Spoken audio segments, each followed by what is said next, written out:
বিগত কয়েকদিন ধরে জলপাইগুড়ি পুরসভা এবং পুলিশ প্রশাসন যৌথভাবে শহরের বিভিন্ন ফুটপাত দখলমুক্ত করার পাশাপাশি অবৈধ হকার উচ্ছেদ অভিযান শুরু করেছে।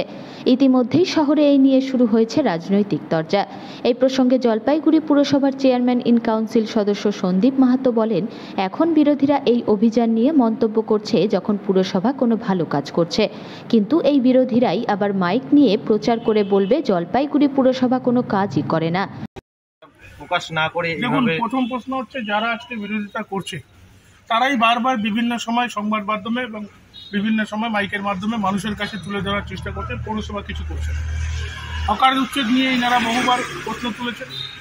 আমরা যখন কোনো সঠিক কাজ করতে যাই তখন সমালোচনা করে, রাজনীতি বিরোধী দলের কাজ সমালোচনা করবে কিন্তু গঠনমূলক সমালোচনা করে। আমি মনে করি যে ওনারাই বারবার বলতেন যে পুরসভা নির্বিকার, পুরসভা কাজ করছে না। পুরসভা যখনই কাজ করে তখন ওনারা অন্যরকম রাজনৈতিক গন্ধ পান। তাতে আমাদের কি করার আছে বলুন? এই যে এসডিডি এর ভেঙে দেওয়া সেটা সঠিক কথা নয়, গোটাটাই ভেঙে দেওয়া হয়নি। কোথাও কোথাও কাউ ক্যাচারের মধ্যে কি হচ্ছে, সেখানে কাউ ক্যাচার না থাকার দরুন জল জমছে। জল জমাতে সেটা আমরা কিছু দু একটা জায়গায় ফাইন্ড আউট করেছি, সেই জায়গাটাকে কাউ ক্যাচার বসাচ্ছি। এসডিডি তৈরি করার কাজ কোথাও ভেঙে দেওয়া হয়নি, দু একটা কাউ ক্যাচার তৈরি করা। এই যে এটা কতদিনের মধ্যে বসানো হবে এবং ব্যবসায়ীরাও তো ব্যবসা করতে পারবে না? আমরা যত সুন্দর সম্ভব সেগুলো বসিয়ে দেবো। অলরেডি আমাদের ভাঙার কাজ শুরু হয়ে গেছে, আজকে কাজও করছে ওখানে লোকে।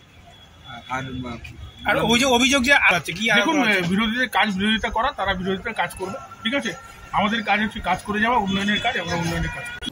জলপাইগুড়িতে কয়েকদিন থেকে ফুটপাত ব্যবসায়ী, টোটো থেকে আরম্ভ করে যারা নিরীহ মানুষজন, তাদের উপরে প্রশাসন এবং পৌর প্রশাসনের মাধ্যমে একটা অত্যাচার চলছে। আমাদের বক্তব্য, জলপাইগুড়ি যানজট মুক্ত হোক। প্রশাসন থেকে কি ব্যবস্থা নেওয়া হচ্ছে সেটা আমাদের জানা প্রয়োজন। টোটো থেকে ভুটভুটি, মানুষের প্রাইভেট কার, সেটা বাইক হোক, চার চাকা হোক, যাই হোক না কেন, শহরে একটা দমবন্ধকর অবস্থা, এটা অস্বীকার করা যায় না।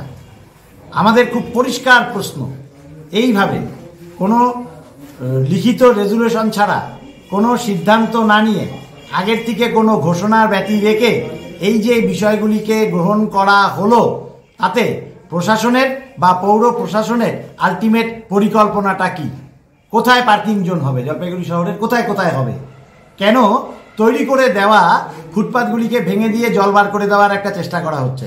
প্রতিশ্রুতি তো ছিল যে কম্প্রিহেন্সিভ ড্রেনেজ স্কিম হবে, সেটা কোথায়?